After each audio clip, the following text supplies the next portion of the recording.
Assassin's Creed Unity was not marketed as the biggest Assassin's Creed game.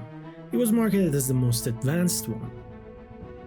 When Unity was revealed, the message was clear. This was the first true next-generation Assassin's Creed, not because of map size or checklist content, but because of density. Paris was presented as a living city built on a different scale. Crowds were no longer limited to small tactical groups but expanded into massive systemic populations. The world felt more physical too, opening up hundreds of seamless interiors that turned the map into more than just a series of rooftops. And movement looked more believable than ever as every animation carried a weight that the series had never felt before. Everything about this game suggested a shift in priorities. After Black Flag, Unity was framed as a return to cities, a return to stealth, and a return to Assassin's Creed as an urban fantasy rather than a pirate adventure. But it's the only Assassin's Creed that looks like the future while feeling trapped in the past, not because it lacks ideas, but because its ideas demand more than a simple polish. Almost every interaction exposes a contradiction between what the game wants to be and what it can actually deliver. So as a result, it sits in an uncomfortable space between vision and execution. This video exists to explain that contradiction. Assassin's Creed Unity was built for a future Assassin's Creed never reached, technologically, systemically, and philosophically. The first place this contradiction becomes obvious is movement. Previous Assassin's Creed games prioritized player input. You could make a mistake and usually correct it on the fly. Parkour was readable, responsive, and forgiving. Unity rethought that balance entirely. It introduced parkour up and down and, more importantly, shifted priority toward animation. The game cares more about how movement looks than how quickly it responds. Arno has to shift his weight, find footing, and commit to a physical motion before the next action can begin. This creates a disconnect. The game is not lagging, it often delays your input to preserve physical continuity. It's the difference between interactive control and simulated presence, and unfortunately Unity chooses the latter. That is why it often feels like you're fighting the character rather than directly controlling him. This is also the most animation-heavy Assassin's Creed Ubisoft has ever made. There are over 14,000 unique animations in the game, with more than a third of them dedicated to movement alone. This was Unity's idea of next-gen. However, that ambition comes at a cost. In 2014, it showed most clearly in responsiveness. Unity looks incredible, but it is heavy to pilot. In earlier games, if you told Ezio to jump, he jumped. In Unity, however, the engine evaluates conditions first. When those conditions are not met, Arno hesitates or commits to a movement you did not intend. This is animation overriding urgency. Parkour is fluid, but small mistakes compound quickly. And this is not a result of an unfinished system, it's a result of competing design goals. The animation system wants realism, the traversal system wants freedom, and the player wants precision, and Unity tries to satisfy all three at once. Crowds introduce the same conflict. Unity's Paris is dense in a way Assassin's Creed had never attempted before. Thousands of NPCs fill the streets, not as decoration but as moving parts of the world. The system is constantly adjusting crowd density around the player to maintain the illusion. You see that the pie chart on the left is actually always computing what the density should be around the players, and the one on the right is trying to adjust to the one on the left. Now, in our engine, we are limited to only spawning one NPC per frame. So the pool will take time to adjust. So you can see that the pie chart on the right takes time a bit to adjust to the left. Nearby characters react to noise, combat, and panic. Distant crowds move in large patterns, creating the illusion of a living mass. From a distance, it works beautifully. You feel like this is actually a real city, but up close, readability begins to collapse because of the sheer density. In stealth, clarity is everything. You need to understand who can see you, who will react, and how information spreads. Unity's crowd system makes the world feel alive, but it also blurs those lines. The player's view of enemy positioning and intent is often obscured by the sheer number of civilians or sudden unpredictable reactions, leaving you no time to realize whether you're being targeted or if something else is happening. Therefore, density becomes friction. One of the only reliable solutions becomes a reliance on eagle vision or a heavy dependence on UI elements. This temporarily strips the world of its natural look and reinforces just how unclear the simulation has become.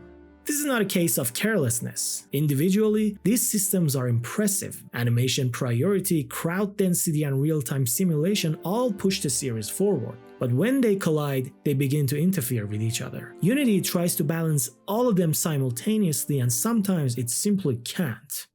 Unity looks like the perfect Assassin's Creed. A dense city, seamless interiors, and verticality layered on top of social stealth. Many of the missions are designed with player agency in mind. On paper, everything sounds awesome, and mechanically, stealth is deeper than before. The crouch button gives you more control over stealth. Guards investigate your last known position through multiple detection states. Detection is tied to sound, sight, verticality, and movement, and crowds can genuinely break line of sight and mask your presence. It's an incredibly systemic stealth mechanic. However, the problem is the AI's consistency, mostly because it doesn't always know when to stop. Guards don't reliably transition back out of alert states once they lose you. Investigation logic can collapse into full detection, not because you were seen, but because the system failed to resolve competing priorities. That's because the engine is arbitrating between too many heavy systems at once. Crowd simulation, guard pathfinding, animation priority, and detection states are all competing for CPU resources in real time. When that arbitration breaks down, logic gets simplified, states get skipped, and what you experience feels like unfairness even when the rules themselves haven't changed. This is why Unity's stealth can feel incredible one moment and broken the next. The AI isn't smarter or dumber. The engine just isn't always able to reconcile everything it's being asked to simulate at once. Combat follows the same philosophy. Unity abandons the counter-kill system where you and the enemy would lock into a single preset animation. Instead, Ubisoft moved toward a more manual system based on positioning, timing, and hit reactions. On paper, this is a massive leap forward. Every swing has weight, dodging the attacks matters, and multiple attackers can engage simultaneously. Combat finally feels dynamic. But the problem is how the game connects these moments. In the old games, the animation snap was the whole combat system. In Unity, the game tries to blend freeform movement with fixed combat animations. Because the world is so dense and the terrain is near one-to-one scale, the engine constantly has to warp characters into position to make a parry or a finisher look right. When the streets get too crowded or the ground isn't perfectly flat, that warping effect just falls apart. You end up with input delay, hits that don't land, and animation that just skip. It isn't that the game lacks animations. If anything, it's over-engineered.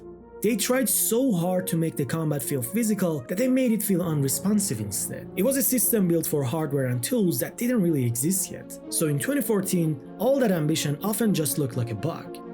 Unity wanted to evolve Assassin's Creed's combat into the next generation, and while it didn't offer the cleanest experience, it introduced a system that finally matched the vibes and themes of the series. A system built for a future where the tech could keep its promises, but one that was ultimately abandoned. Unity's struggles makes more sense when you zoom out.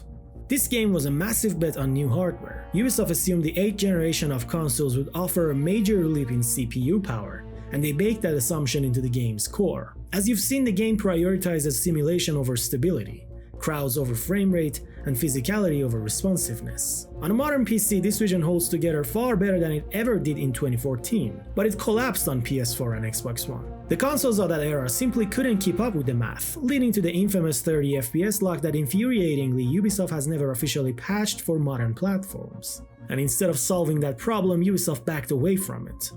Later Assassin's Creed games abandoned Unity's systemic ambition and shifted the series toward a safer direction. They simplified crowds, reduced systemic overlap, and sped up traversal. The result was larger maps that felt emptier, and movement that felt smoother but less physical. This is why Unity feels dense in ways modern Assassin's Creed games do not.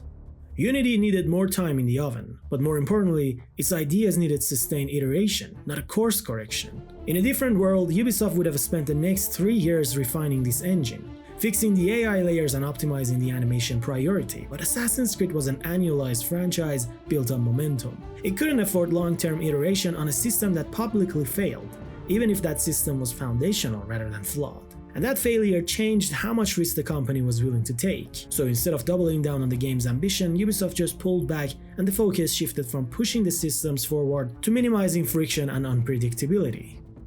Assassin's Creed Unity almost worked because it tried to make Assassin's Creed play the way it always claimed it did. Dense cities, advanced movement, and incredible stealth all brought to a new generation standard. When it worked, the fantasy finally matched the mechanics, but most of the time it didn't, and that failure ended up defining the game far more than its ambition ever did. The future Unity never got wasn't about bigger maps or more loot. It was about a world where realism mattered as much as the flow, a future where the city itself was the primary challenge, where you didn't just hold a button to parkour, but had to actually respect the geometry, the weight of your character, and the density of the crowds. But Unity's launch became a cautionary tale. It scared Ubisoft away from systemic complexity and towards safe accessibility. And today, this game remains a rare outlier. It isn't a masterpiece, but it's a monument to an era of pure ambition. A game that tried to build a dense, simulated city where systems mattered as much as spectacle. More than a decade later, the series still hasn't returned to that idea. It moved on instead. Even Mirage, for all its focus on stealth and a single city, favors clarity and responsiveness over the kind of dense systemic simulation Unity was reaching for. And at this point, it's hard to say if we'll ever see another Assassin's Creed willing to try that hard again.